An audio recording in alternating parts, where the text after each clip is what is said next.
¡Hey! Hola. Hola. ¿Qué tal? Estoy muy feliz de estar aquí. Pues sí, la verdad es que apetecía. Ya. Sí. Antes de comenzar, me Ujú. gustaría decir un par de cositas. La primera es que estoy encantado de estar aquí, que me parece una gran idea el conversar libremente, tranquilamente, relajadamente, sin prejuicios, sin presiones y sobre todo que cualquier persona que quiera colaborar o que quiera que yo converse también en otro canal o lo que sea, pues simplemente me lo tiene que decir. Yo no me voy a oponer ni a negar, sea de la ideología que sea o de la tendencia, o si no tiene ninguna tendencia, si simplemente lo que quiere es conversar, ¿no? Y es mi primera vez por Instagram Direct. Yo no sabía ni cómo, o sea, por el directo este, que yo no sabía ni entrar. No sé, parezco un poco abuelo cebolleta. Así que me hace un montón de ilusión, tío, la verdad. A mí también. Llevo todo el día pensando, digo, a ver, luego si se da bien, y la verdad es que me apetecía mucho. Estuve en un directo la semana pasada, hace unos días, Uh-huh. pasé súper bien también, y bueno, me estuvieron preguntando y dije, bueno, ¿por qué no repetirlo? ¿Por qué no hablar un poco de todo, de lo que vaya sucediendo, sin un guión, sin nada, sin reglas? Claro. Y, y bueno, pues a ver qué sale, a ver si alguien también va a comentar y bien. Sobre todo porque no sabemos muy bien cómo va a darse orgánicamente, si vamos a tener un feedback de puta madre o si vamos a tener que forzar el guión quizás, ¿no? Buscando elementos para poder desarrollar y todo esto. Así que yo creo que lo mejor es eso, es hacer una especie de experimento y ver qué tal, ¿no? Se nos da eso de emitir un debate desde la improvisación, ¿no? Hay muchas cosas que me preocupan a nivel político en este país y demás. Y antes de comenzar me gustaría decir que para ir con la verdad por delante, ¿no? Y ser honesto, que yo, por ejemplo, no tengo ninguna, obviamente tengo ideas, tengo sesgos como todos seres humanos, pero yo, por ejemplo, no tengo una polarización o tengo una preferencia por un partido ni nada de esto. Y yo estoy actualmente cursando ciencias políticas. Terminaré la carrera dentro de poquito, si Dios quiere, aunque ahora estoy con psicología. Entonces a mí me gustaría, y de hecho es lo que cultivo, tener una visión de la política más profesional que personal y ver, aunque la objetividad es imposible, puesto que somos sujetos, ¿no? Claro. Sí ver la cuestión desde la perspectiva de los resultados y de los hechos, más que desde las premisas y las especulaciones, porque veo que en España hemos perdido mucho el norte con el sesgo confirmatorio e ideológico de cada cual, y se está practicando una suerte de cultura política cuasi religiosa en la que hay muchos frentes que confían en la fe y en la esperanza para poder tener una España mejor, cuando en el fondo, más que la esperanza y la fe, lo que necesitamos son métodos, técnicas efectivas y herramientas propiamente científicas, ¿no? Al Al, menos desde el punto de vista político. al raíz de lo que dices, el otro día vi no sé si viste tú estas declaraciones de Iván Redondo. Para quien no lo sepa de los que están aquí, Iván Redondo es uno de los que asesoran al Partido Socialista, aunque ha trabajado con otros partidos. Uh-huh. Decía, antiguamente, en los años 80 y 90, se decía lo de es la economía, estúpido. Te sonará. Sí, total. No es la economía, es el sentimiento estúpido. Sí, exacto. Y yo creo que es a lo que tú decías, ¿no? Nos hemos metido en un fanatismo extremo, es decir, se está aplicando las leyes de la religión a la política, y en cuanto se critica al partido por el que tú más te puedes sentir identificado, te lo llevas al terreno personal Total. y te ofendes. O sea, en lugar de buscar el argumento y la razón para rebatir eso que te están diciendo, automáticamente pones una etiqueta, ya puede ser rojo, puede ser facha, puede ser feminazi, puede ser lo que sea, para humanizar al contrario y anularlo. Es decir, ya no debato con él, no hay debate. Despersonalizarlo para poder hacerlo objeto de burla y de simplificación o reducción al absurdo y poder ganar al final la batalla en el mercado político, ¿no? Que es lo que se quiere, ¿no? Para Es muy estudiar interesante. esta carrera, tiene que ser esto un Juego de Tronos ahora, ¿no? O sea, la política. Yo estoy alucinando. Lo que pasa es que, sí, es total. Lo que pasa es que faltan algunas piezas todavía. Es decir, aunque parezca mentira, todavía puede darse un vuelco en las elecciones. Todavía queda algún que otro día.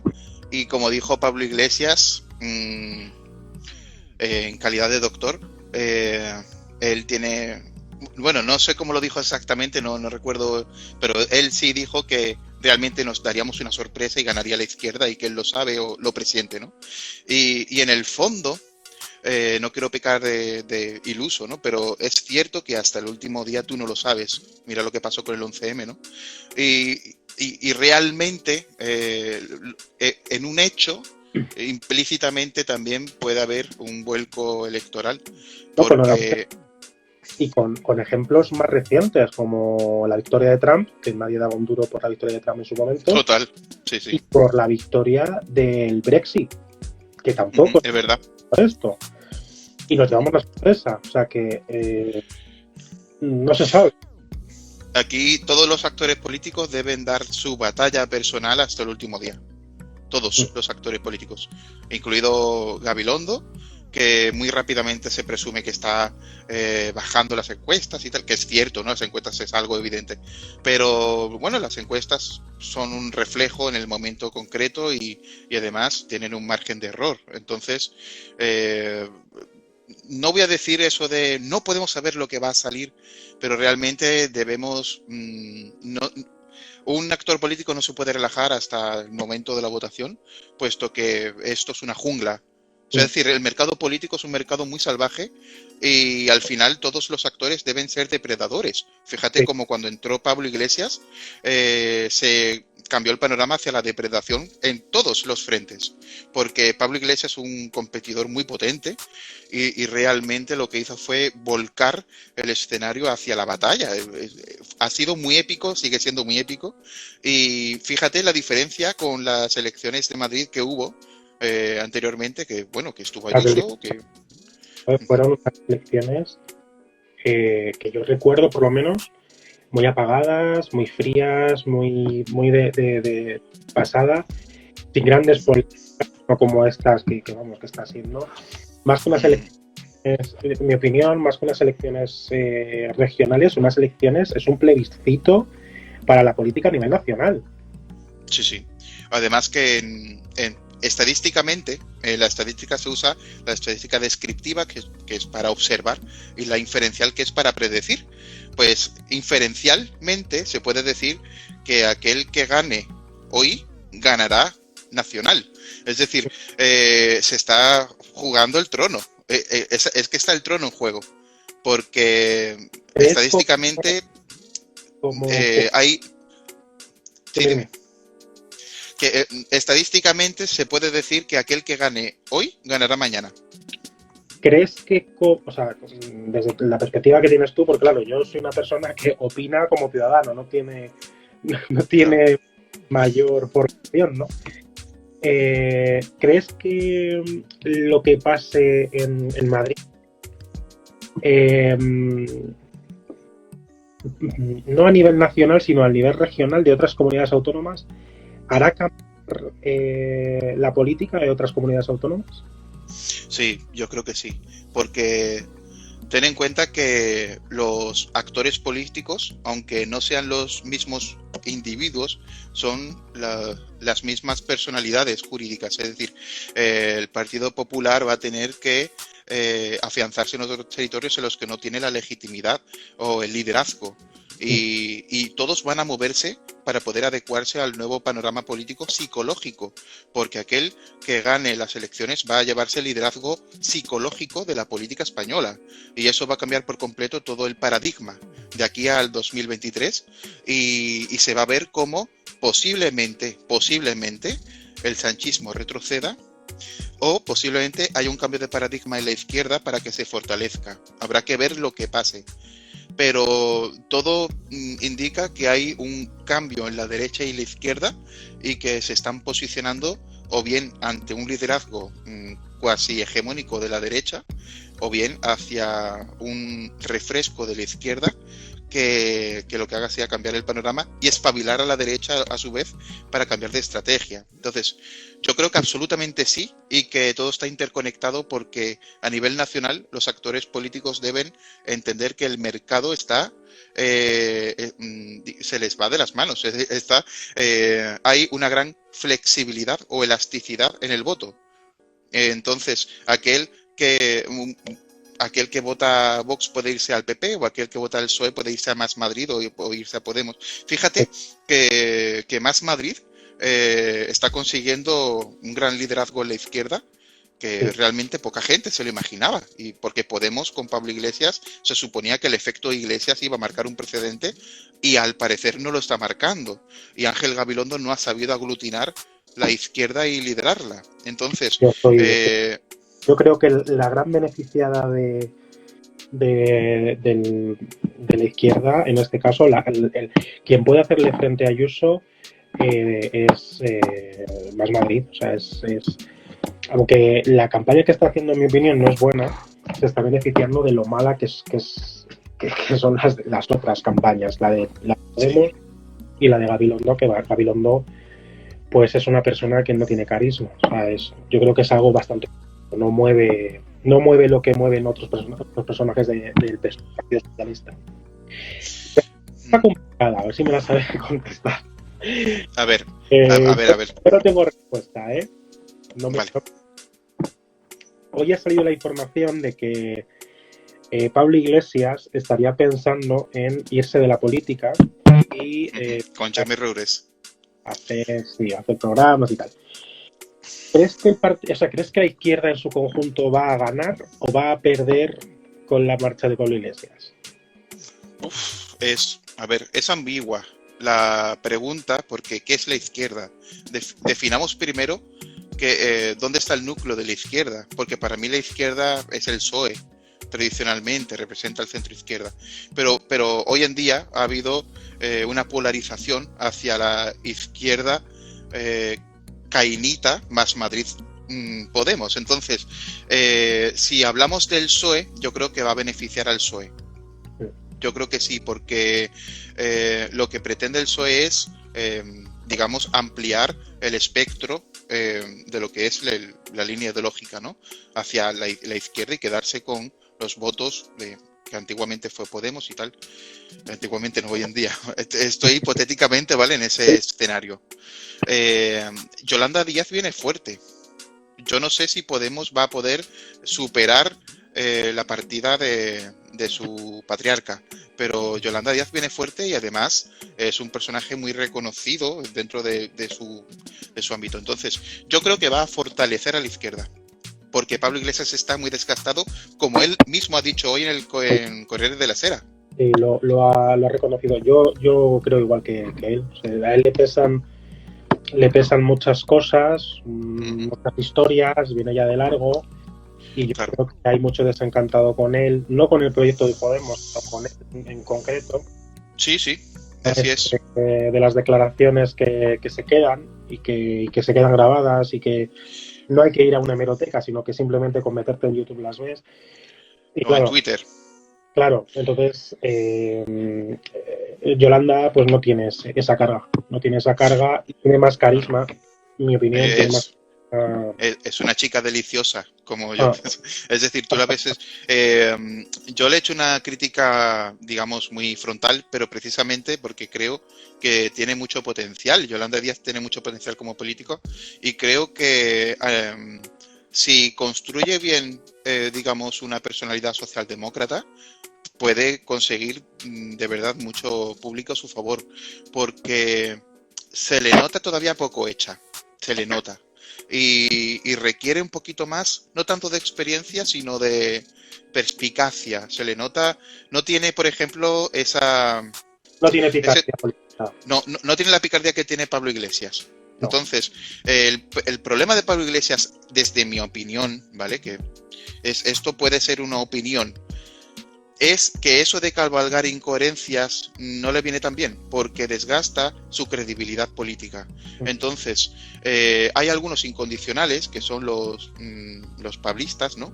Que bueno, sí, van a comprarle siempre el discurso, pero el votante medio necesita credibilidad para poder dar el voto a ese líder. Los partidos tienen esa cuota de personas incondicionales, que desgraciadamente es el problema que tiene la democracia, ¿no? Es decir, cuando uno, en lugar de defender una causa, defiende una sigla, en lugar de defender la sigla porque defiende la causa, es donde viene el problema. Cuando no tienes razones. Entonces, yo creo que el problema que tiene España en cualquier territorio es lo que hablábamos al principio de ese fanatismo, de esa, no sé cómo decirlo, de ese volver el partido tu nueva religión. Es decir, yo ya no soy un militante ni soy un votante, sino que es mi forma de vivir, mi forma de entender la vida. Como denomino religión política. Como dijo Iván Redondo, que o sea, es hacer un discurso emocional que sea irresistible para el votante medio. Es decir, ¿quién se resiste a una buena película de Netflix? Nadie. Es decir, ¿quién se resiste a una batalla épica entre políticos? Nadie. O sea, es decir, tú ves que se está pegando uno con otro y lo flipas. Esto es una especie de Godzilla contra Kong, pero estilo madrileño. En este sentido, claro, en el fondo, para poder conquistar al votante, tú necesitas darle carnaza. Y el mercado político lo que necesita es eso, para conseguir el voto del consumidor, que en este caso es el votante, ¿no? O sea, que te compren, ¿no? Y en ese sentido, yo creo que la responsabilidad es del votante, porque obviamente aquel que nos está ofreciendo su producto nos va a medio mentir, a agasajar, a intentar captar. Y somos nosotros los que tenemos que saber cuáles son los límites del mercado y sus perversiones per se. Yo no creo que el problema sea el mercado así, per se, porque yo creo que es la naturaleza humana. Es decir, muchas veces cuando escucho no hay democracia en España, no hay tal, yo pienso que lo que falla sobre todo es la cultura democrática. Y si te parece bien, voy a explicar por qué muy brevemente. Si quieres cogerlo, lo que sea, no hay problema, ¿eh? ¿Está sonando? Un poquitín, pero vamos, no pasa nada. Da un momento, dame un segundo. Bienvenida, ¿vale? Pero... ¡Hey! Ya estás aquí. Muy bien. Entonces, creo que falta cierta cultura democrática, porque la democracia tiene dos fundamentos principales, que es la política y la cultural. La política pues, tiene que ver con el sistema democrático, tiene que ver con lo que son la separación de poderes, que en España existe más o menos, ¿vale? Existe, pero hay que fortalecerla, desde mi punto de vista. Pero después está la democracia cultural y nosotros, los espectadores y actores, que somos los ciudadanos, nos mola la carnaza. Es que estamos ávidos de un Pablo Iglesias versus Abascal versus Ayuso versus... Entonces, ¿qué pasa? que somos... Un sálvame. O sea, el Congreso Total. Es sálvame 2.0, sí, efectivamente. Entonces, nosotros somos los primeros que debemos, en primera instancia, desde mi punto de vista, ser demócratas. Fíjate, parece una tontería, pero no lo es, porque aquí todos somos muy demócratas mientras piensen como nosotros. Ahí. Yo soy un verdadero demócrata y tú que no piensas como yo eres un facha, o eres un rojo, o eres un inserte insulto aquí. Entonces, yo la verdad es que lamento que no encontremos un consenso. Y fíjate que muchas veces leo y escucho que la palabra consenso es malísima en democracia. Pues al contrario, es decir, se trata de maximizar el bien social, el bien común. ¿Por qué existe la democracia? Porque se presume que como sociedad somos lo suficientemente maduros como para poder generar en el sistema político la maximización de la representación social, es decir, cuantas más personas estén representadas, mucho mejor, porque las políticas públicas van a ir en consonancia con lo que es la voluntad popular mayoritaria, ¿no? Y eso no está pasando en España porque ni el PSOE ni el PP se entienden, ni la izquierda ni la derecha van a cooperar, compiten. Entonces, ese principio de competencia se da en el ciudadano medio. Y la competencia es positiva mientras la competencia es positiva mientras haya cooperación también. Es decir, que haya un flujo cooperación-competencia, porque así se puede generar disenso y consenso. Pero si solo hay competencia, lo que puede haber es disgregación y finalmente una ruptura. No, claro, división y a mí me está dando bastante, no voy a decir miedo, pero me está dando bastante repelús que cada día, cada vez que se pronuncia un político, y sobre todo los extremos, me da igual, verdes, morados, me da igual, van un paso más allá. O sea, llevan el sálvame, la crítica, el acto político, un acto más allá. Si no es con un cartel, es con una declaración, si no es con... Entonces, llega un momento en el que nosotros estamos normalizando ciertas cosas que no son normales. Confundimos política con politiqueo. Exacto. O sea, yo me acuerdo hace, no sé cuándo exactamente, porque claro, se van acumulando. No te has curado de una cosa y ya te ha saltado la noticia de otra cosa. Me acuerdo de Abascal diciéndole a Aitor Esteban, creo que es, ¿cómo se llama?, del Partido Nacionalista Vasco, que lo iba a ilegalizar. Sí, recuerdo. Algo que es demencial, porque ¿qué ha hecho el Partido Nacionalista Vasco para merecerse la ilegalización? Porque una idea es más legítima que otra. O sea, yo eso no lo entiendo. Y no, eso es hacerse el chulo, simplemente, creo yo. yo. Pero ¿qué es lo que compra? O sea, es lo que compra la gente de un bando. El otro bando pues, compra otro tipo de... El otro extremo compra otro tipo de cosas. Y yo creo que la solución de verdad sería un entendimiento, como pasa en otros países, como en Alemania, de las dos principales fuerzas políticas. O sea, se tienen que centrar. Porque si no vamos a estar pendientes de un extremo o del otro. Claro. ¿Qué opino yo? Fíjate que Baergoth dice que es una distopía la democracia y que es algo estúpido creer que izquierdas y derechas colaboren, ¿no? Cuando en las raíces de sus ideologías son exactamente lo mismo. A ver, si lo pensamos desde un punto de vista ideológico, digamos, de partida, es cierto porque pensamos en una polaridad dicotómica que obviamente son de suma cero, es decir, o tú o yo, ¿no? Es una suma cero, si uno es positivo, otro es negativo.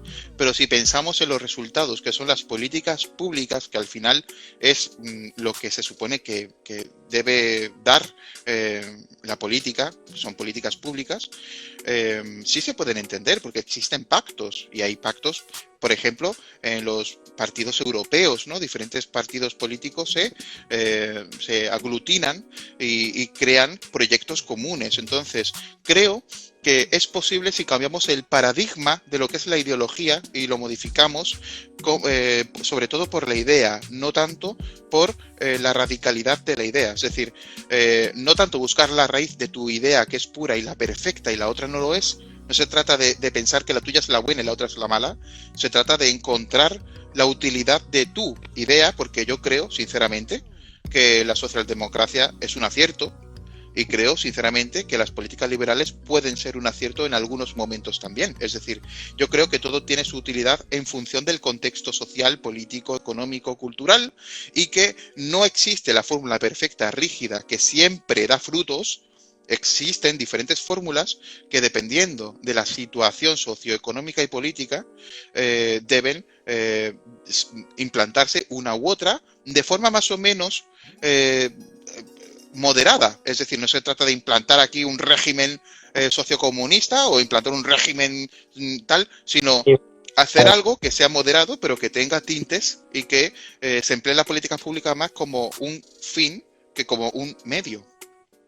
Yo creo que, a ver, sí que tienes algo de razón, o estoy de acuerdo contigo en parte. No existe una receta perfecta, claro, absolutos, ni en economía, ni en política, no funcionan. Y no funcionan nunca. Porque creer que un liberalismo total va a solucionarlo todo es tan erróneo como lo contrario. Pero sí que es cierto que la socialdemocracia, y eso es una opinión mía que mucha gente no comparte, que le parece algo...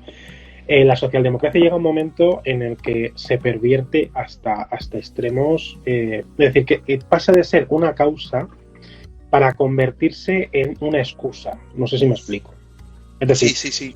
en lugar de lo que se está diciendo ahora, ¿no? De que ahora se está muy de moda, que muchos políticos, antiguamente lo popular era bajar impuestos. Y ahora parece que es al contrario. Subir Sí, es impuestos. verdad. Pero fíjate que no sé... Perdón, continúa. Después matizo. Vale. ¿Qué ocurre? Que si a mí me dices, te voy a subir los impuestos porque voy a mejorar el servicio público de educación, voy a mejorar el servicio público, los transportes, la actividad, pues yo te lo compro y te digo, me parece perfecto que yo tenga que pagar más IRPF, más IVA, más lo que sea. Pero cuando te das cuenta de que tú estás pagando una cantidad de impuestos que luego realmente no repercute en esa redistribución en la que se basa la socialdemocracia y que no va a la gente que de verdad lo necesita y que va a pagar ciertos privilegios de ciertas personas. Por cierto, cosa que sonará de algunos discursos políticos, pero que luego cuando están en el gobierno, en mi opinión, no solucionan. Y que ese dinero que cada vez se gasta más es por una mala gestión de la deuda, por una mala gestión del déficit, por una mala gestión del presupuesto, y que los servicios públicos no mejoran, pues yo como ciudadano, yo me siento estafado. Es decir, que yo Sí, tengo yo también. más de 6 meses del año para pagar impuestos. Pero Ojo, la culpa no es la democracia como fin absoluto, sino como instrumento pervertido por la ideología, creo yo.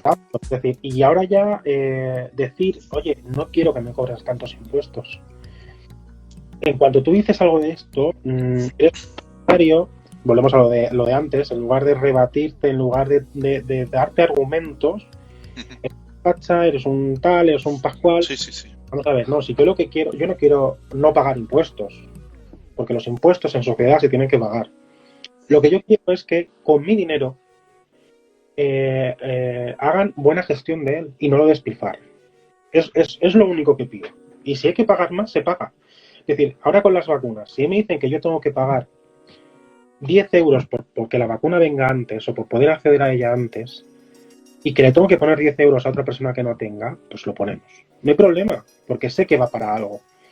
Pero que me digan, estás pagando X dinero, pero luego te voy a poner un impuesto. Cuando utilices un impuesto, dicen simbólico. Cuando utilices la autopista, o cuando me voy a sacar el carnet de conducir, me cobren una tasa de 90 euros.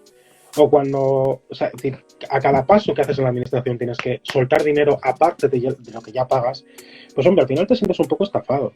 Y dices, a ver si es que esto de la socialdemocracia, en lugar de ser algo para redistribuir la riqueza y que quien no tiene acceda a tener, esto es una excusa para sacarme a mí el dinero y que quien viva bien, o sea, que quien vive bien, viva mejor.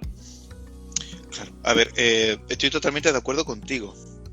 Creo que lo que necesitamos son mecanismos de transparencia mejores y además todos los impuestos que pagamos, yo no estoy a favor ni en contra de subir o bajar impuestos. Yo lo que estoy a favor es de hacer un estudio de mercado para ver cuáles impuestos deberían ser más altos y cuáles deberían ser más bajos.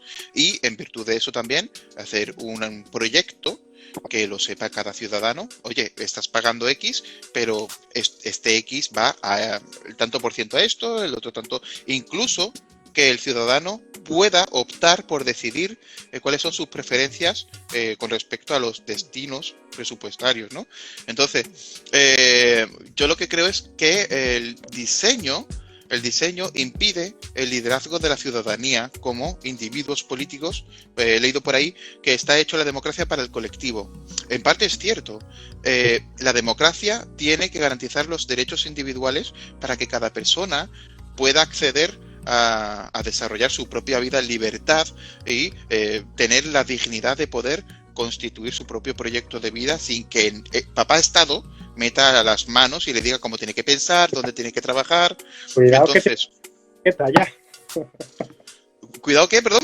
Que te ponen la etiqueta, ¿eh? Que eso de papa... Ah, bueno, por lo de papá Estado me refiero a que el Estado sea paternalista en grado sumo, es decir, a que al final te diga, mire, en esto no, en lo otro, ¿no? Entonces, ¿qué pasa? Que, bueno, la socialdemocracia no es una mala idea. Si se hace mal, es nefasta, pero también, digamos, el modelo liberal, ¿no? Yo creo que debe moderarse la socialdemocracia. Es decir, yo creo que es imposible mantener un Estado moderno sin una actitud socialdemócrata moderada. Si no se modera, estamos perdidos. Estamos perdidos, porque al final se descompensa todo hacia... Yo creo que no es posible. O sea, desgraciadamente, como cuando uno empieza a leer la teoría comunista, pues yo estoy hablando de opinión, ¿eh? Sí, claro. Lees la teoría comunista y dices, oye, pues esto pinta bien, ¿no? Esto uno lo traslada a la realidad y tiene que pintar bien. Pero luego sabemos que cuando se traslada a la realidad, desgraciadamente, lo que se ha desarrollado es que no funciona. Pues yo creo que la socialdemocracia empieza bien, pero llega un momento en el que de manera irremediable, contra más poder tenga el Estado, más, o sea, es que es proporcional. Sí. Es el juego del poder. Exacto. Entonces, yo voy a poner un ejemplo. Estos son datos, esto ya no es opinión, son datos que cualquiera puede buscar en Google en un minuto. Sí. La Comunidad de Madrid es la comunidad que más dinero ha recaudado y es la que más bajos tiene los impuestos. Sí, es así, de verdad. Entonces, realmente hay recetas que están a medio camino, que no tienen por qué ser, que es lo que decíamos, de moderar las ideas, no tiene por qué ser todo absolutos, que están dando muy buenos resultados, tanto económicamente como socialmente. Hablando ahora de economía, de las restricciones, por ejemplo, de la hostelería, que en muchas zonas de Europa y del mundo lo están pasando tan mal, estos datos igual, o sea, lo podéis descargar, buscáis en Google a todos los... Sí. Los estuve revisando también ayer. Claro. Entonces yo me puse a comparar los de Cataluña y los de Madrid. En Cataluña, estoy hablando de memoria, hay una densidad de población en torno a los 250 personas por kilómetro cuadrado. En Madrid, de 820 y tantas por kilómetro cuadrado. Cuando un virus se mete por el aire, es muy importante la cantidad, la densidad de población que hay en una comunidad. Contra más densidad, pues más transmisibilidad hay.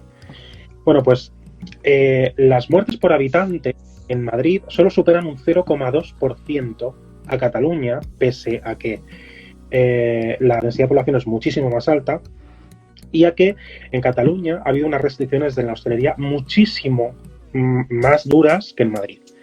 Entonces yo me pregunto, ¿no hay nadie en el gobierno, ya no solo en el gobierno, sino en autoridades sanitarias, que no vean esto y que no analicen estos datos, que son datos puros suyos, y que digan, la hostelería no es el problema? O sea, el problema pueden ser otras cosas, los colegios, que están junto niños, o sea, otro tipo de cosas, pero la hostelería no es el problema. ¿Crees que hay algo de ideología ahí? ¿O es Sí, hay algo, por supuesto que hay algo de ideología, pero no es tan, creo que no es tan sencillo en esta ocasión. Creo que partimos de supuestos erróneos y son supuestos lógicos, pero pueden caer en silogismos. ¿Sabéis lo que son los silogismos? Es cuando estableces una correlación causal que finalmente no es tan poderosa o tan potente como se presume. Entonces, todos hemos pensado que salir a la calle a consumir pues genera la oleada de pandemia, ¿no? Sin caer en la cuenta de que cuando nos encerramos todos en una casa se transmite mucho más rápido, ¿no? Entonces, al final, como no podemos especular de una forma vaga, porque estamos hablando de una pandemia, lo que necesitamos son estudios científicos que ratifiquen que podemos abrir la hostelería bajo ciertos aspectos, ciertos atributos, ¿no? Ciertos paradigmas. Entonces, necesitamos saber cómo poder abrir la hostelería. No podemos ir al medievo y cerrarlo todo durante un año, porque entonces España se muere literalmente. Y la ciencia debe estar de nuestro lado, no la especulación ni la lógica. La lógica es filosófica, es deductiva, está muy bien, a mí me gusta mucho, yo soy amante de la filosofía, pero a la hora de la verdad, cuando juegas con una población entera y estás implantando políticas públicas, no puedes experimentar a ver si esto, a ver si esto, a ver si esto. Necesitas estudios, necesitas una base. ¿Qué pasa? Que hemos tenido, como sociedad, que ir más rápido que los estudios científicos. Pero ya llevamos un año de pandemia, ya no es una excusa, o sea, no hay excusa para esto. Al principio sí, los 3 primeros meses estábamos perdidos porque realmente no sabíamos cuáles eran las condiciones, ¿no? Pero ahora lo que necesitamos son afianzar las evidencias científicas, contrastarlas con profesionales, y actuar en base a los datos. No podemos inventarnos, por nuestro sesgo confirmatorio de la ideología, inventarnos cuáles son las recetas milagrosas, porque creo que no existen recetas milagrosas. Existen recetas adecuadas que pueden a largo y medio plazo dar efecto, pero no podemos de un día para otro pensar que, como el crecepelo mágico, se va a ir el COVID, o no podemos pensar que cerrar todo es una opción a medio plazo, es una opción para un día, 2 días, 3 días, no para más. Entonces yo creo que, claro que hay ideología, pero no es tan sencillo. Lo que hay es una capacidad deductiva, lógica, silogística, que falla, porque el ser humano pensante, somos un gran animal, pero estamos muy limitados. No podemos inventarnos las leyes de la naturaleza, las tenemos que observar. Y no podemos decir, ¿seguro que esto es lo que funciona? No, así no funciona. Yo cuando escucho a Ayuso decir, yo no lo sé, o sea, el otro día escuché, yo no lo sé. Lo que me dicen los profesionales es lo que yo hago. En el fondo creo que cualquier político debería decir, no tengo ni idea, yo soy un gestor. No soy un profesional sanitario, soy un gestor. Entonces, en este sentido, es eso. Tenemos que basarnos en las evidencias. Y, por supuesto, que hay ideología. Sobre todo lo que hay es competencia. Es decir, si mi adversario político ha hecho esto y ha conseguido un 3%, a ver si yo puedo conseguir un 4% y llevarme el gato al agua. Al final, es Juego de Tronos. Es una competencia por el liderazgo político, ¿no? Por eso a lo mejor se explica los últimos cambios del programa de Gabilondo, ¿no? Que estaban diciendo que, no sé si han visto los memes de que iban a copiar incluso el... A ver, yo creo que realmente Iván Redondo, porque es el que está detrás, se supone, ¿no?, de la campaña de Madrid, lo estuvo en Cataluña y tal. Yo creo que Iván Redondo, no es que le haya quedado grande la campaña, pero creo que no ha visto venir algunos factores y que ha subestimado el factor Ayuso. Creo que verdaderamente pensaba que era medianamente fácil, no fácil, obviamente no lo es, medianamente fácil crear una coalición de izquierdas, y no contábamos con el hecho de que el caínismo de la izquierda entre Más Madrid y Podemos es tal que Íñigo Errejón se la tiene jurada a Pablo Iglesias, que quiere fagocitar al padre, ¿no? O sea, la tiene totalmente guardada. Y yo creo que verdaderamente cuando Pablo Iglesias dijo, yo aquí me meto en Madrid y lidero la izquierda, a ver, es una... Y con Gabilondo, pues seguro que conseguimos algo. Yo creo que de verdad pensaba que Más Madrid era el hijo dócil, como Isa Serra, aparta que yo me pongo. Yo creo que Pablo Iglesias sobreestimó su propia autoridad. De verdad lo pienso. Pensándolo detenidamente, creo que en Madrid va a ocurrir, después de mucho tiempo, el primer fracaso de lo que comentaba antes es el sentimiento. Sí. Nada, porque yo creo que, mira, y hay un ejemplo muy claro. Hace un año y medio, yo creo que un poquito antes de la pandemia, los taxistas, el gremio de taxistas como colectivo, estaba muy cabreado, muy enfadado con Ayuso, muy enfadado con el PP, porque permitía que Uber y Cabify y demás permanecía haciéndoles competencia. Sí. Ahora el gremio de, no todos, pero gran cantidad de taxistas van a votar a Ayuso.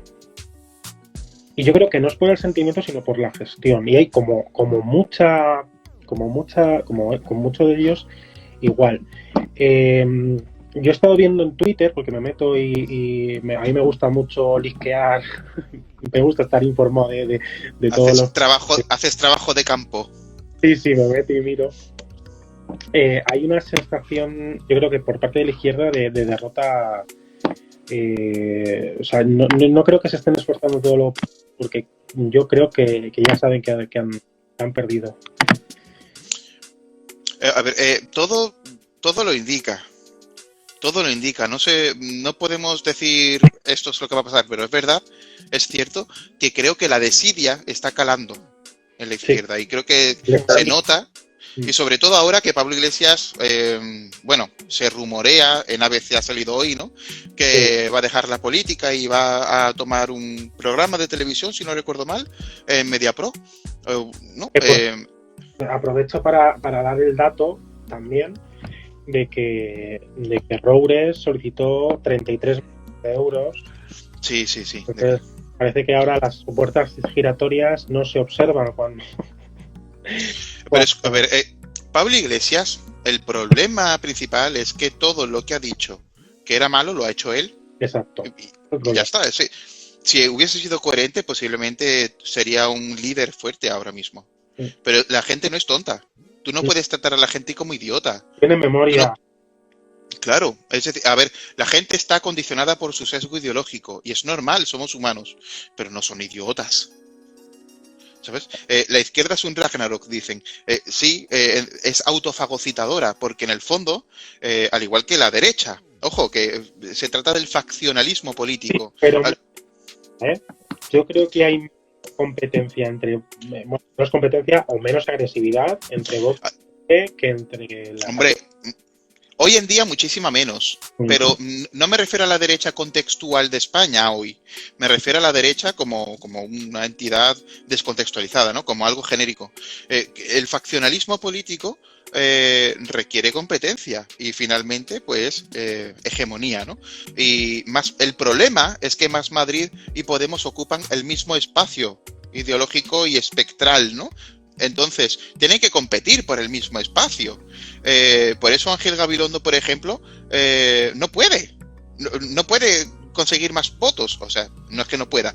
Me refiero, no tiene un gran margen, porque el votante de izquierdas se va a ir a Más Madrid, no se va a ir a Gabilondo. Exacto. El votante del PSOE se irá a Gabilondo. El problema es que Gabilondo se las ve difícil para captar el voto de Ciudadanos por un lado y el voto de Más Madrid por el otro. Lo tiene complicado, porque Ciudadanos ha ido casi todo al PP. Exacto, cuando tú te ves, lo que te iba a decir, cuando ves una encuesta te das cuenta de que todos los votos de Ciudadanos han ido para el Partido Popular. O sea, como en otras regiones que Ciudadanos... El 73% del voto Ciudadanos. Claro, o sea, no es como en otras regiones que Ciudadanos aglutinaba parte de la izquierda, parte de la derecha, y pegan dos, como... y Cataluña, por ejemplo, que no es que se segregara, es que se quedaron en su casa porque el voto de Ciudadanos desapareció. Total. Fue al Partido Popular, no fue a Vox, simplemente desapareció. Y en otras regiones pues se disgrega. Aquí no, aquí ha ido todo al Partido Popular. Y lo que francamente me ha sorprendido mucho es que Vox no o sea, está claro que el efecto Ayuso es brutal. Sí. Es todo un fenómeno político. Que por cierto, Casado,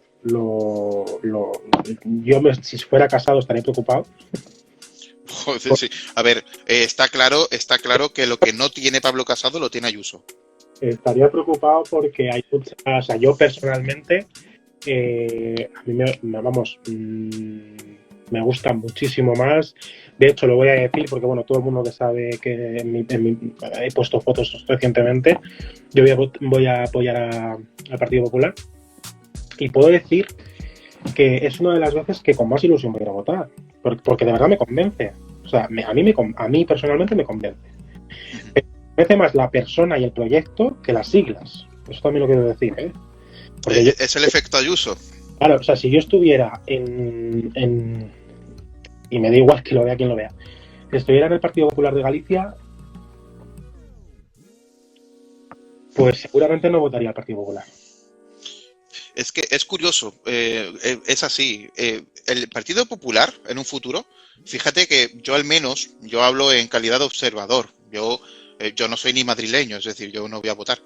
El Partido Popular, si quiere de verdad tener la hegemonía de la derecha en un futuro, necesita aprender del efecto Ayuso y cambiar su para. Yo creo incluso que deben prescindir de Teodoro, por ejemplo. Perdona que lo diga así, ¿vale? Deben prescindir de ciertos personajes que son antipáticos. En general, generan antipatía en la sociedad, porque eso está medio demostrado. Digo medio porque se observa. Obviamente, pues se puede hacer un cuestionario, ¿no? Pero realmente hay ciertos personajes que a duras penas consiguen estar ahí si no es con el apoyo de la propia institución, ¿no? Y Ayuso no necesita. Ayuso ha tenido el apoyo institucional, pero discreto. Realmente no ha sido un todo nada, sino que es la propia ciudadanía la que le está dando en las encuestas esos votos. Entonces, yo creo que el PP, si quiere la hegemonía en un futuro, tiene que aprender a traer el efecto Ayuso sin Ayuso hacia los líderes, porque tú no puedes quitar a Ayuso de Madrid ahora. Eso dice mucho, Ayuso presidenta de España, y pienso yo, ¿a quién pones tú en Madrid? Pero es que además hay que entender una cosa. Hay una consigna política que repite Vox constantemente, y es que dice el Partido Popular dice una cosa en Galicia, dice otra cosa en Murcia, dice una cosa diferente en Andalucía. Bueno, es que eso no es algo malo. No, de hecho, lo malo sería que desde que top down, de arriba abajo, hubiese una agenda todos los días, un email, tienes que decir esto otro. Exacto. Entonces yo creo que el espíritu de las autonomías como tal es ese, ¿no? Es decir, yo como madrileño, que por cierto yo creo que ahí ha dado en el clavo Ayuso, con el eslogan a la madrileña, yo como madrileño quiero que me gobiernen de tal manera y quiero tener X condiciones que en Andalucía como andaluz, Galicia como gallego, pues no le interesan, y por lo tanto dentro de la Constitución y dentro de los márgenes pues tienen otra dirección totalmente diferente. Entonces yo creo que sí, el efecto Ayuso hay que saber copiarlo, pero en Galicia está claro que la política no va a cambiar, por ejemplo. Que llevan muchísimos años, sobre todo ahora, con lo difícil que es sacar una mayoría absoluta. La han sacado, y yo creo que hay ciertas regiones que no. Sí que es cierto que hay muchas regiones donde el Partido Popular no se come un rosco, y yo creo que van a copiar muy bien la estrategia y la política, no solo la estrategia. Y quizás no funcione, porque Murcia no es Madrid, Castilla y León, bueno, Cataluña, Cantabria, España es heterogénea per se. Y en el fondo nadie se pensaba que Ayuso iba a pegar este pelotazo, es decir, no se podía saber. Yo me he sorprendido. Entonces, en el Partido Popular desde octubre, o sea, no llevo más tiempo. Yo hace años que no militaba en ningún partido político porque me desencanté muchísimo. Claro. Porque no me considero ningún fanático, es decir, a mí el Partido Popular y otros partidos, a mí Ciudadanos y demás, en su momento me decepcionaron muchísimo. Y muchas veces he votado así, ¿sabes? O sea, tapándome la nariz por tales... Bueno, se puede votar en blanco. Sí, claro. O puedes votar al PACMA o el Partido Libertario o cualquier cosita. Entonces, al fin y al cabo, pues votabas un poco por despecho.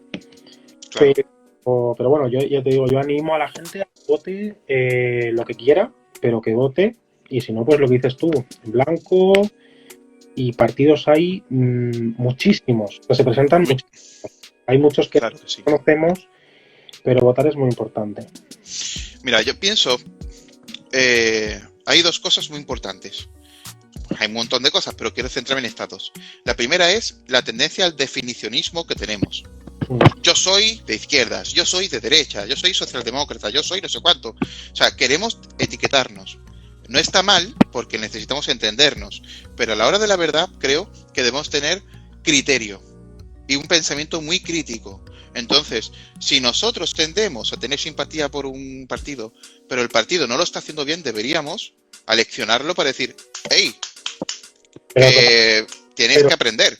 totalmente. Y aquí hay cierta falta de crítica. Entonces, yo por ejemplo, si fuera... Dime. Hace unos meses se aprueba la ley de la eutanasia. Una ley que a mí me parece estupenda. Y el Partido Popular vota en contra. Y yo lo comenté en todas las redes sociales. O sea, me parece un error, otro más del partido, que dio su negativa al matrimonio homosexual y ahora niega otro. O sea, una oportunidad perfecta para reafirmar uno de los proyectos liberales en Europa. Es decir, si tú quieres morir en paz, muere en paz. Yo como católico jamás haría la eutanasia, ¿no? No me practicaría la eutanasia. Pero yo no soy nadie para decirle a otra persona que no lo haga.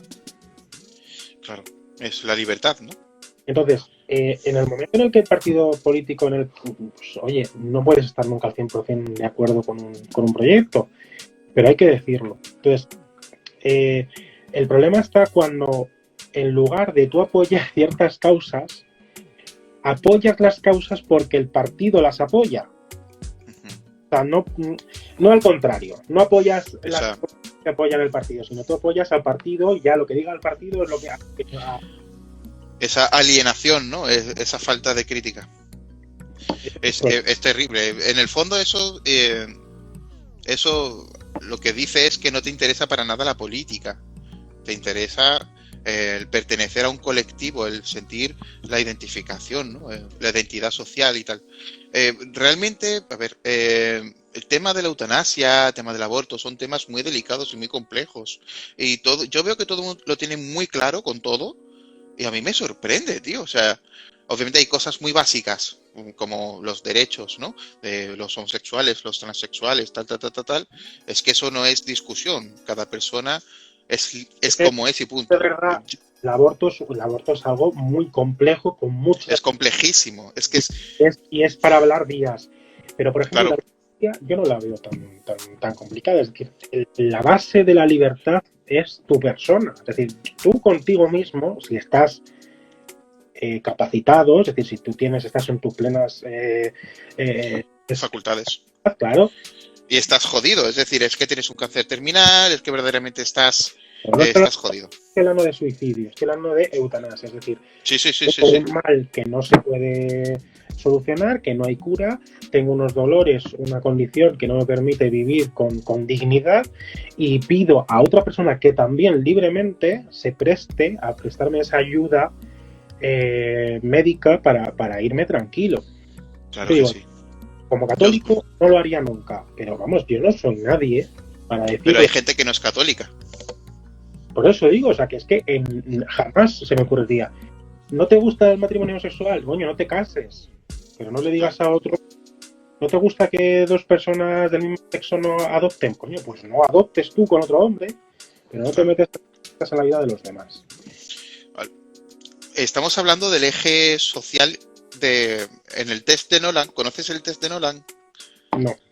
Bueno, el test de Nolan es el típico test que se realiza para saber cuál es tu ideología política, ¿ok? Vale. Entonces, de los cuadrantes. Eso es. Entonces, en el eje I, que es el eje social político, ¿no? Realmente se ve si hay conservadurismo o hay libertarismo, ¿no? De pensamiento. Entonces, yo creo que, sinceramente, el conservadurismo ofrece pocas ventajas hoy en día. Es decir, ¿qué le vas a decir a una persona? No, tú no eres tal. Sabré yo lo que soy. Otra cosa es que, bueno, una persona puede tener una patología o lo que sea. Eso es otro tema. Estamos hablando de personas que estén sanas. Es decir, sanas quiero decir en sus plenas facultades. ¿Tú quién eres para decirle a una persona que está sufriendo y que está terminal? No te doy permiso para morirte. Es que es un asunto moral complejo, pero a nivel político, ¿por qué tiene que haber una política que lo regule de forma positiva? Es decir, que lo regule activamente en contra del derecho de la persona. Mira, que es demencial, ¿no? Yo me casé voy a hacer 2 años ahora en unos meses. Y a mí me gustaría, no ahora, pero de aquí a unos años, me gustaría tener un hijo. O dos, no lo sé.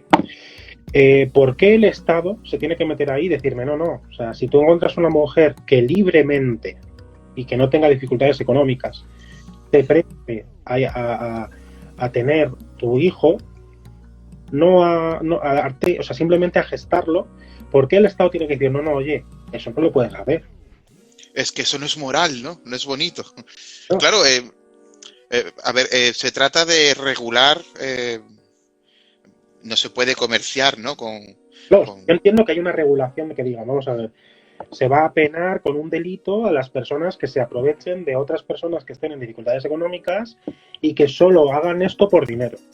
O sea, yo entiendo que... Pero eso no es lo otro. Claro, son dos cosas diferentes. Claro, pero son cosas totalmente diferentes. Es decir, yo, por ejemplo, mi cuñada, la novia de mi hermano, quiere coger y decir, bueno, pues yo cojo el lóbulo de una donante, que no sea genético suyo, y un espermatozoide de alguno de los dos, y tengo un hijo, yo lo gesto. No, pues tiene que venir el Estado y decir, no, señora, usted eso no lo puede hacer porque es que me parece que eso se puede estar... No, a ver, como Estado, tu única función, o sea, es que la función más básica del Estado debería ser la de preservar la libertad. Si tú tienes herramientas para decir, bueno, esta señora está haciéndolo libremente, luz verde, no pasa nada. Es que al final me imagino el Estado entrando en tu casa diciendo, pero qué fuerte lo que quieres hacer, ¿sabes? Un poco, what the fuck. Bueno. Perdone, señor Estado. O sea, claro, le he preguntado su opinión. Claro, yo a usted le he preguntado si tal, ¿no? Claro. Y realmente no hay ningún partido político, bueno, uno de los que ya huele ya un poquito a muerto, desgraciadamente, es Ciudadanos, quien lo llevaba en su programa, que hace 1000 que no saca esa... Sí, es verdad, que fue... ayer se lo comentaba, creo que a mi pareja, le decía, Albert Rivera basó su programa electoral en tal. ¿En serio? Sí. Realmente... Eso ya no lo volvió a repetir. Pero, o sea, no hay ningún partido político que lo abandere. Yo desde el Partido Popular lo he mencionado algunas veces. O sea, el problema es ese complejo de no atreverse a decir, bueno, pues perdí la bandera de la eutanasia, perdí la bandera del matrimonio homosexual, pues me voy a hacer con una bandera de un derecho social que voy a dar.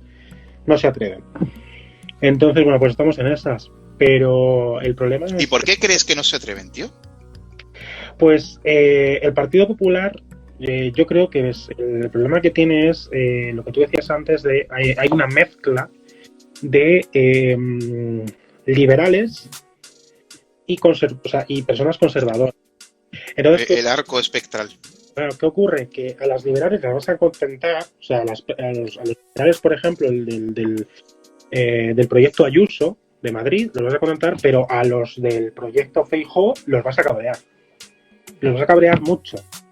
Entonces prefieren no meterse en el jardín y eso duele. Es decir, porque yo como persona no puedo desarrollar mi proyecto vital porque hay un grupo de personas que no me quieren dar ese derecho que no tengo que pedirle a nadie, ¿sabes? Pero y si yo lo hago, no es un delito, pero necesito una cantidad de dinero brutal porque tengo que demandar al Estado. Claro. Oye, ¿y qué opinas de la adopción?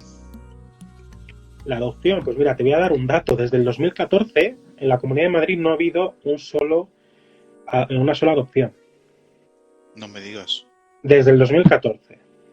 Estando yo en la consulta del psicólogo, hace unos meses, había una pareja y llevaban a su chiquilla, su hija tenía 7 años.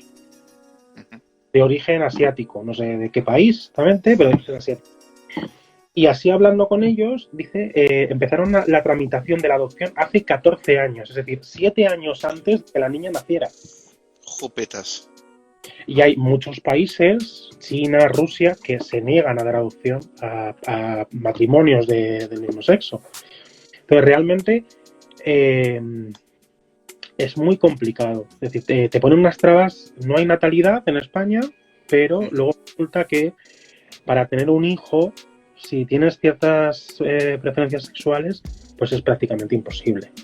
Porque o eres una persona como Miguel Bosé, que tiene una facturación de 3 de euros, que te puedes permitir irte a Portugal o irte a...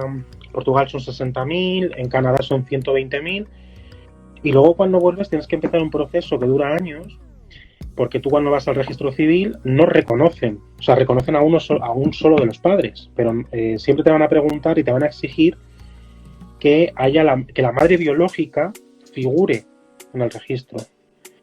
Entonces, claro, es imposible, tienes que denunciar, empezar a escalar en la montaña esta hasta que llegas al Tribunal Supremo, y ya el Tribunal Supremo te da la razón por jurisprudencia por beneficio del menor. Pero claro, entre reclamaciones y demás y abogados, pues te dejas un verdadero pastizal. Total. Entonces, pues eso, ¿por qué el Estado se tiene que meter en tu proyecto vital, en lo más básico, que es tu familia, y decirte, no, esto lo tienes que hacer de esta manera o no lo haces? Yo creo que a lo mejor, a ver, espero no decir ninguna locura, ¿vale? Yo creo que no. Yo creo que en el fondo son limitaciones que todavía tenemos como sociedad. No es tanto el Estado como una entidad independiente, sino al final el conjunto de la sociedad que de forma heterogénea genera una cultura algo deforme. Y tú y yo estamos no solamente preparados para que los homosexuales puedan adoptar libremente, sino además que estamos a favor, me imagino, los dos y tal. Pero claro, es que quizás la sociedad no está tan avanzada. Es que quizás haya un colectivo, un conjunto social que se opone al hecho de que papá y papá puedan adoptar un niño o una niña por si es de verdad algo que perjudique al niño. Entonces, yo no veo tan claro que haya consenso social sobre cosas que tú y yo consideramos lógicas o incluso derechos fundamentales, ¿no? Pero de todas maneras, entiendo lo que dices, lo puedo compartir o lo puedo entender. Sí que es cierto que hay una parte de la población que yo creo que lo ve con malos ojos, incluso lo rechazaría. Pero hay un silencio brutal. Pero no se puede imponer al final esa gente. No, pero me refiero, hay un silencio brutal y que además destaca por encima de todos, que es el de una cosa que yo detesto, que es el colectivo, ¿vale? Porque cuando tú le das derechos al colectivo, se lo estás quitando al individuo. Y para mí, el individuo es el que tiene el derecho y no el colectivo, ¿vale? Pero estos colectivos y estas asociaciones guardan un silencio atroz sobre esto. No hay una manifestación, no hay esta boca es mía, referente a esto. Y a mí me parece que es un silencio atronador. No los echo en falta. A ver, has abierto ahí un melón potente. A ver, yo no creo que haya una dicotomía colectivo-individuo. Sí creo que puede ser dicotómico. Y de hecho se suele proyectar de forma dicotómica. O perteneces a un colectivo o eres individualista, ¿no? O sea, pero yo creo que colectivo y individuo son diferentes dimensiones del ser. Es decir, yo soy un individuo y yo formo parte de un colectivo. Y esas dimensiones pueden ser excluyentes o incluyentes. Es decir, puedo bien armonizarlas con políticas bien hechas, porque tú puedes ser bisexual, gay, trans, bueno, y ser un individuo que pertenece a un colectivo, pero que tiene su propia... Mira, te voy a decir una cosa. En psicología se habla de lo nomotético y de lo diferencial, ¿vale? Y esto es muy importante, porque también en política se puede implementar. Lo nomotético es aquello que es basal para toda la sociedad, es decir, que se comparte. Por ejemplo, nomotéticamente se dicen que todas las personas tienen dos piernas. Te lo voy a decir de una forma así muy, muy estúpida, ¿no? Entonces, diferencialmente, la psicología diferencial se encarga de encontrar aquello que nos diferencia. Lo nomotético y lo diferencial se complementan. La psicología general dice, el ser humano es así. Cuando está depresivo, se le puede dar esta pastilla y se cura, ¿vale? Pero, ¿qué pasa? Que no todo el mundo se cura con esa pastilla. Entonces, ¿por qué? Pues ahí actúa la psicología diferencial, para entender qué es lo que nos diferencia a cada uno para poder mejorar el tratamiento. En política hay algo similar, es decir, de forma nomotética pertenecemos a un colectivo. porque tenemos puntos en común y podemos fortalecer nuestros derechos entendiendo cómo poder luchar por ellos, ¿no? Y llevarlos al campo político. Pero después, de forma individual, tú no te metas en mi vida, porque aunque te gusten a ti los chicos y a mí también, eso no implica que tú tengas derecho colectivo sobre mi individualidad, ¿no? Entonces yo creo que es una cuestión Pero cultural. hay veces que prima una cosa sobre la otra. Ese es el problema. Pero prima cuando lo individual se subestima, cuando no se trabaja, cuando no se mima, cuando incluso se ve como enemiga del colectivo. Exacto. Pero es que en la política es muy peligroso esto. Claro. Cuando se subordina el derecho individual al colectivo, estamos hablando de un gran fracaso.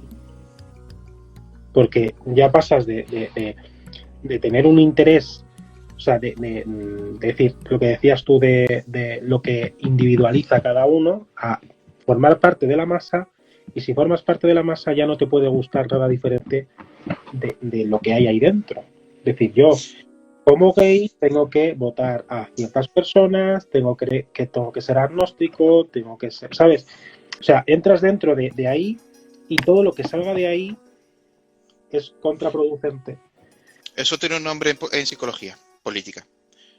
La falacia nomotética. Justamente de eso. Es decir, como yo soy gay, tengo que votar a tal partido. No, tú eres gay y tú puedes votar a quien quieras.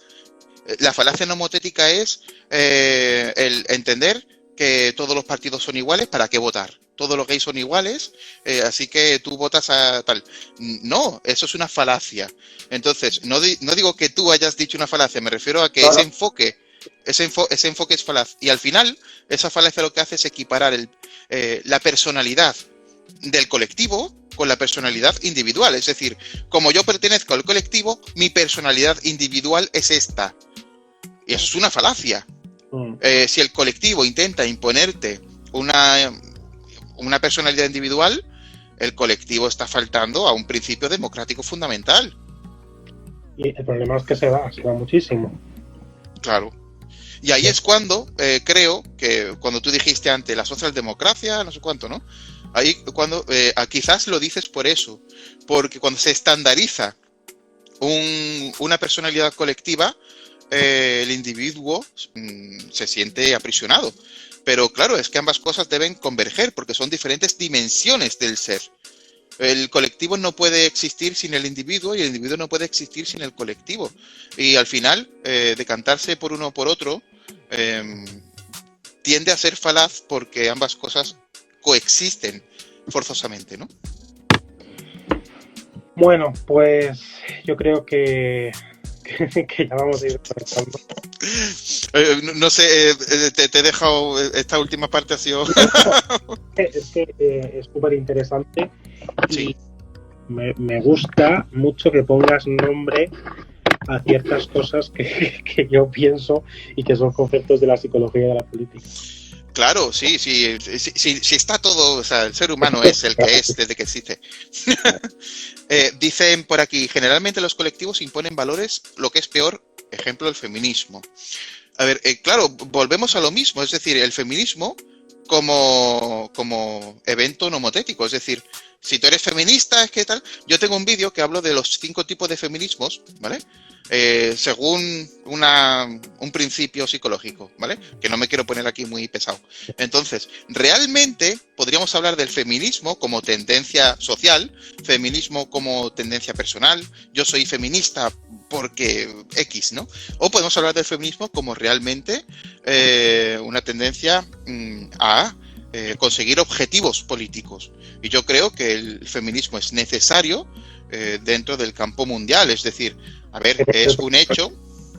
Yo creo que el problema no es la ideología como tal del feminismo, sino el querer llevar esa ideología un paso más allá y llevarla al extremo. Es decir, si el problema es que Totalmente.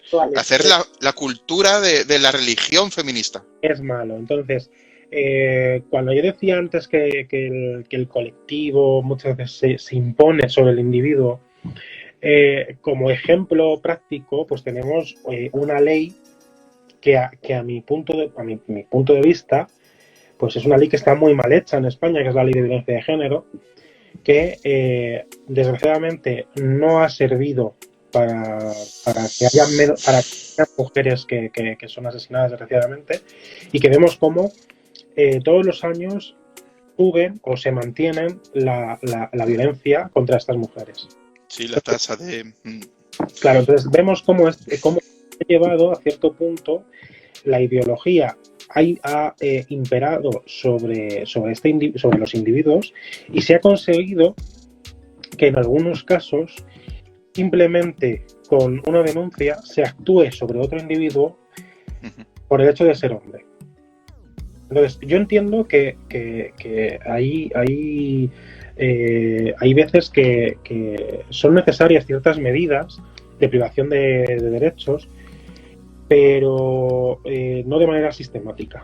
O sea, se ha llevado a un extremo, que es el problema, y que luego realmente se ha visto que desgraciadamente no ha servido para nada, es decir, para muy poco, porque realmente, si uno se ve la estadística, se da cuenta de que la violencia de género pues no ha bajado, se ha mantenido, pero se ha servido de ese extremo para, en muchos casos, penalizar al hombre por ser hombre.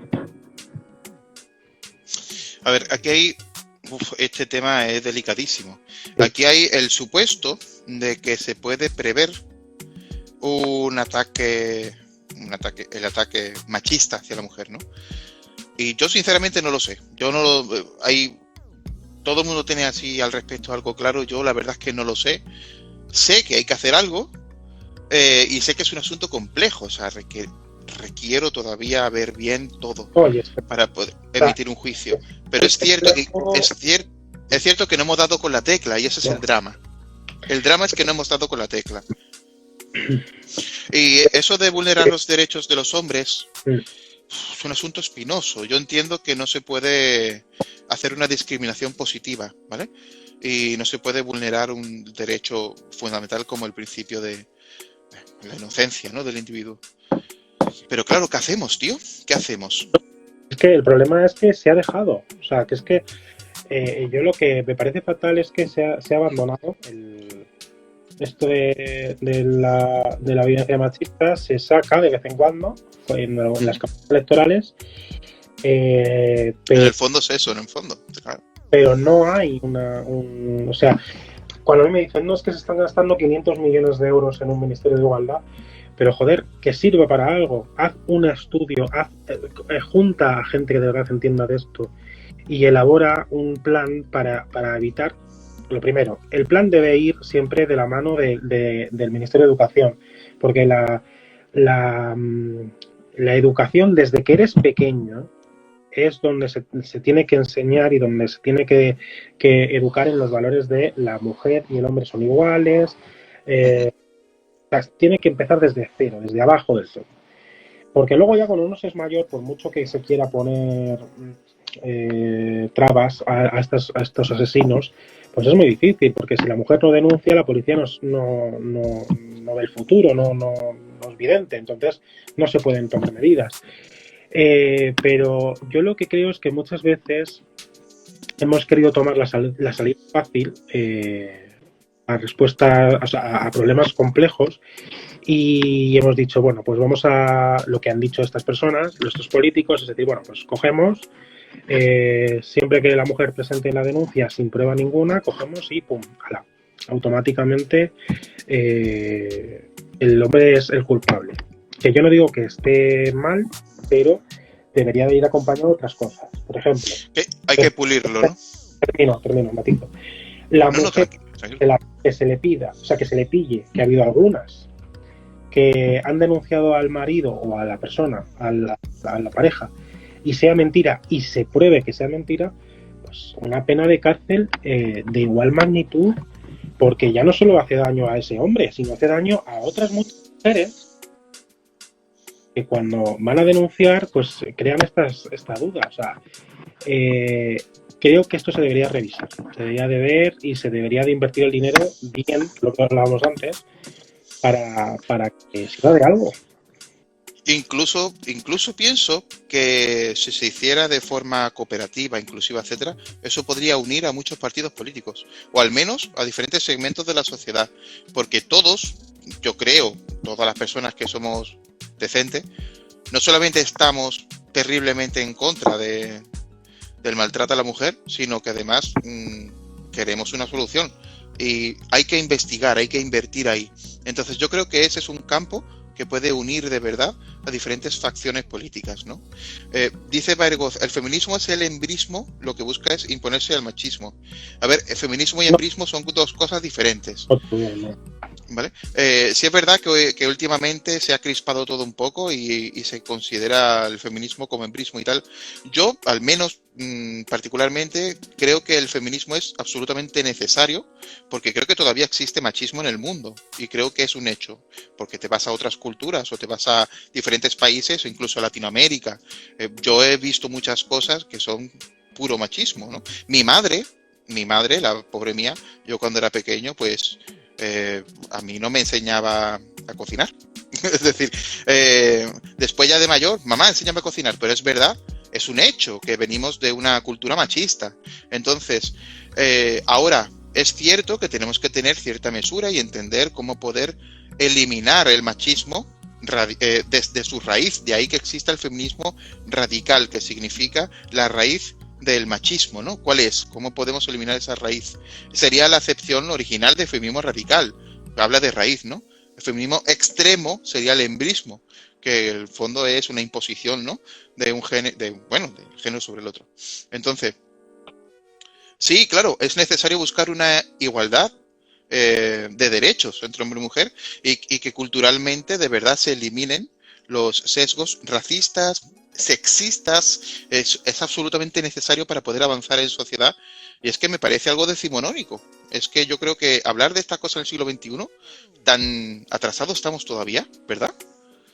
Pues desgraciadamente en Europa evidente menos, pero luego hay en otras culturas, otras partes de América Latina, de la parte de África e incluso en Asia, que hay que su sociedad es así también. La mujer no está todavía en un despertar, son ellas las que más tienen que luchar por sus derechos y desgraciadamente vuelven un poquito más lejos en esos países, por la tipología de sociedad que tienen. Claro. El feminismo radical justamente es el embrismo. Claro, si entendemos feminismo radical como feminismo extremo, es decir, una actitud extrema del feminismo, pero etimológicamente radical viene de raíz. Quiero que se entienda porque es la oleada feminista que, bueno, no sé si sigue siendo la actual, pero el feminismo radical se entiende como se busca la raíz de la cultura del heteropatriarcado, ¿no? Esto en el fondo, a quien le guste y tal, pues que se adentre y lo estudie y demás. Hay muchos detractores, muchos que están... Pero me parece un tema interesante porque si observas la sociedad, yo creo que es innegable que el machismo existe.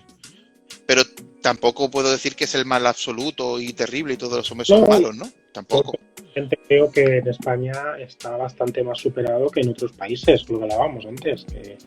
Que hombre, en España todavía queda por hacer, que hay, como todas partes, pues gente o partes o lugares o estratos de la sociedad, pues que a lo mejor está más tiene más machismo que otras partes y que se tiene que luchar eso desde la educación, porque no hay manera de hacerlo, o sea, no hay de otra manera. Pues se tiene que hacer ahí. Hay que educar, sí. Eso se tiene que hacer desde la educación, no hay otra manera. Y ya, bueno, para otra vez dejamos el tema de la educación, que habría que hablar mucho, más largo y tendido. Eso da... Y son temas muy delicados, hay que hilar muy fino, ¿eh? Sí, porque bueno, muchas veces dices ciertas cosas que parece que... Dice Dani Villanueva, necesitamos tanto feminismos como nuevas masculinidades. No se puede separar el tema, son parte del mismo problema. Sí, es cierto. Yo diría que en el fondo el sexismo es un problema. el sexismo como una forma de ver diferente a una persona por ser de un sexo. Es decir, yo creo que todos deberíamos tener los mismos derechos y las mismas oportunidades de alcanzar nuestros derechos. Es decir, tanto de facto como potencialmente, ¿no? Seas mujer, hombre, seas gay, seas lo que seas, tío. Que somos todos iguales en términos de derecho. Y bueno, yo no victimizaría a la mujer, pero obviamente no podemos obviar que al menos en el pasado, ¿vale? Yo al menos hace 2 generaciones, España era muy machista. Sí. Entonces, se trata de coherentemente entender eso. No hace tanto que la mujer no podía abrir una cuenta bancaria sin el permiso del marido. Aquí Es que eso es increíble eso. Yo tengo una pequeña colección de libros antiguos y llegó a mis manos un libro de mi abuela de formación para las... Bueno, no recuerdo exactamente el título, pero era un libro que se daba a las niñas en la educación con Franco, ¿no? Ay, Dios mío. Bueno, el libro es... una joyita, ¿no? El libro es una joya. ¿Te enseñan a planchar? No, o sea, el libro... Yo que todavía no he aprendido, si no, pásame el libro, tío. El libro es como la cultura misma. O sea, antiguamente las niñas de la época de mi madre o un poquito antes, lo que estudiaban eran sus labores, que se llamaban sus labores, coser, planchar, cocinar, tal, pero se les daba una formación mínima de quién era Francisco Franco, quién era el líder del movimiento, quién era la Falange. Claro. Y hay frases tan fantásticas como el gran enemigo es la democracia. Bueno, sí, o sea, colorea bueno, y hay una cantidad. Tratan a la mujer, pues eso, como un ente atontado, con todo muy explicado, colorea, ¿no? Cuando te das cuenta de que el libro va destinado a personas de 16 años en adelante y ves el lenguaje, muchas de las... Lo tratan con un coeficiente intelectual mínimo, ¿no? Desolador. Es brutal. Y luego, pues eso es lo que hablábamos, ¿no? De la educación, desde que son pequeñas, les van diciendo que el enemigo es la democracia, que los amigos son nuestros amigos nacionalsocialistas alemanes, bueno, una cantidad de burradas que bueno, pues esas generaciones quedaron claro sesgadas por esa información. Y la cultura de la casa. Es que eso se mamaba desde que naciste. Claro, o sea, tú estás subordinada a tu marido, tú tienes que traer hijos al mundo y ya está, y se acabó. Y ahí está, o sea, tienes que, cuando llega tu marido de trabajo, tú tienes que estar con todo preparado para que él no se enfade. Bueno, de hecho, cualquier persona que nos esté viendo, que tenga curiosidad, que ponga en YouTube anuncios de los años 50. Maravilloso. Hace poco hizo un especial Iker Jiménez sobre anuncios machistas o racistas y demás. Y en el fondo te ríes por no llorar, porque te dices, Dios mío, eso fue hace 20 años, 20. Sí. Hace 30. Hace 30 años. Y al final yo creo, tío, por si se puede hacer una síntesis de todo esto y demás, yo creo que la lucha política, en el fondo, trata de encontrar los objetivos comunes que hacen que los seres humanos puedan tener sus derechos intrínsecamente por ser seres humanos. Es decir, según en el año 48 dictamina, ¿no?, la Declaración Universal de Derechos Humanos.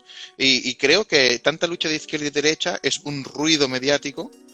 Que si el no fascismo, el sociocomunismo, el tal, es más ruido mediático que otra cosa. Porque lo que quieren prácticamente todos los ciudadanos es vivir tranquilo, poder trabajar, poder tener su propia economía, llegar a fin de mes, ¿no?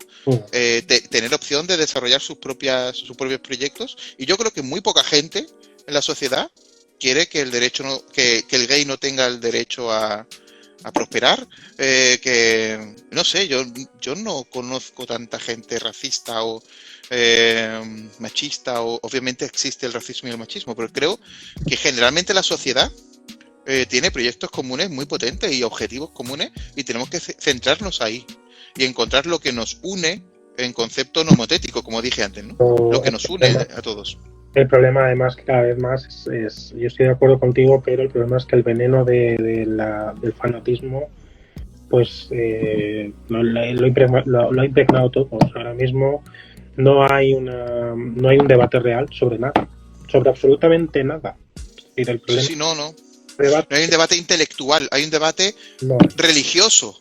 Sí, o sea, no hay no, y yo creo que ni siquiera hay un debate, es decir, hay una repetición de ciertas consignas que más allá de ello no hay nada, y no se debate realmente sobre lo que es mejor. Es decir, la prueba la tenemos con el COVID. Es decir, en España hay una crisis por el COVID que ha bajado el PIB más que en la guerra civil, con un montón de gente que se ha quedado en la calle, con el Estado al borde de la quiebra, y los políticos es cuando más divididos están. Es decir, vamos a ver, vamos a apartar, que sería lo lógico, ¿no? Lo más sensato, vamos a apartar las ideologías y vamos a centrarnos en reflotar el barco. Y luego ya cuando está reflotado, que ya no estemos en riesgo, pues ya vemos para dónde vamos, discutimos para dónde vamos, pero por lo menos que no se nos hunda. Pues no. Pero ¿tú crees que la ciudadanía estaba tan dividida como los políticos? Yo creo que o sea, es una consecuencia. La política se divide por la división del pueblo, se retroalimenta. Una vez que empiezan a surgir partidos como en su momento UPyD, Ciudadanos, Vox y demás, empieza, lo que decías tú, la competencia tan brutal, y ya se empieza a retroalimentar y llega un momento en el que es una pescadilla que se muerde la cola. Yo creo que todos tenemos la responsabilidad de añadir sensatez, y que no podemos decir los políticos son todos malísimos, porque en el fondo somos nosotros los primeros que nos encendemos ante el adversario, el enemigo político, como si fuera yo llevo la razón y tú no la tienes, cuando en democracia se trata de tener un marco constitucional que permita que todas las ideas sean bienvenidas, que haya una libertad de expresión y que haya un respeto, ¿no? Yo creo, no veo ese respeto democrático, no lo veo en España, ¿eh? No, Veo no. poco respeto. Hay una sed de sangre que a mí me impacta, tío. Yo no la tengo. Bueno, quizás porque no esté definido, ¿no? Pero me impacta mucho, tío. Estamos ahora en la política de los zascas, o sea, es que no, de ahí no pasamos. En YouTube de todo el rato, ¡zasca! No sé quién, ¡zasca!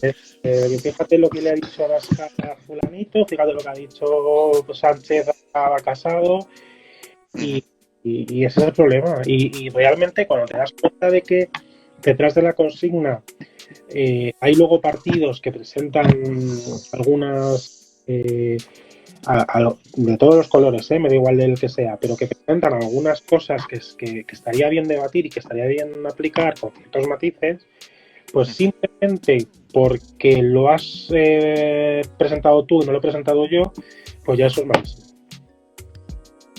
Y ese es el problema. Porque se disputan la legitimidad de ese proyecto. Esto que se ha presentado, ¿es bueno o es malo? No, ¿quién lo ha presentado? Ese es el problema. Yo creo que debería hacer como en ciertos concursos y en ciertos exámenes, de presentar la propuesta y no decir quién lo ha presentado. Maravilloso, sería genial. Que haya un ponente, un secretario del Congreso que lea la proposición y que se vote en secreto y ya está. Pues, ¿te imaginas? Yo quiero ver eso. No, o sea, nos llevaríamos a la sorpresa, porque hay gente que está ahí, está pendiente de decir, escucha la noticia y te pregunta, pero ¿esto quién lo ha presentado? ¿Esto quién lo ha dicho? ¿Lo ha dicho, sí. ¿Lo ha dicho el PSOE? ¿Lo ha dicho tal? Para saber si estás de acuerdo o no. Ese es el problema del que surgen todos los demás de este país. Sí, muy interesante, me gusta mucho el melón que has abierto. Oye, te preguntan por aquí que la Iglesia Evangélica, bla, bla, bla, contradicción sobre el género. Te he dicho, ¿qué opinas, David? No sé si quieres responder a eso. La Iglesia Evangélica no la conozco. O sea, y yo de lo que no conozco no... Yo tampoco, la verdad. A ver, yo conozco bastantes ramas del cristianismo y de otras religiones, pero como afición, porque me gusta estudiarlas, porque me gusta la teología. Y bueno, pues yo soy católico, pues porque Dios me ha hecho católico y porque me ha dado el don de la fe, pero no creo que estar en posición de ni de criticar ni de valorar otras fes. Cada uno tiene la fe que tiene, sabe por qué la tiene y si le hace fe, y le acerca a lo que llamamos Dios, cada uno bajo su propio criterio, pues bienvenido sea, mientras que no se meta con nadie, no fuerce a nadie y no imponga sus creencias a los demás, yo no tengo ningún problema. Es decir, Oleto. no sé. ¿Sabes en qué tengo fe yo? ¿En qué? En la pedazo de cena que me voy a pegar ahora. ¿Qué cena? Que estoy escuchando por ahí a mi novio, que ya ha hecho la cena, y creo que está esperando a que aparezca. Pues nada. Ha sido un placer, de verdad. Me ha encantado hablar contigo. El placer es mío, se me ha ido rapidísimo el tiempo, tío. La Podría verdad. estar aquí 5 horas más. ¡No, por favor, no! No.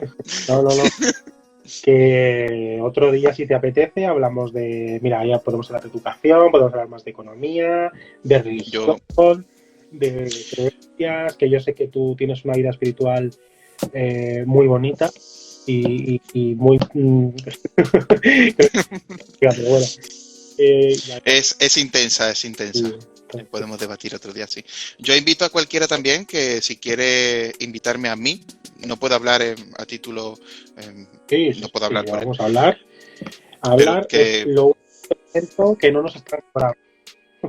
Y, claro, y de cualquier... que la gente no se raye con las ideologías, con las cosas. Y yo, que quien quiera, yo no tengo ningún sesgo en ese sentido. Así que por aquí estamos. Muy genial. Muchas gracias, de verdad. Y que aproveche la cena y ya hablamos, ¿vale? Venga, un besito. Muy bien. Un besito. Chao. Chao.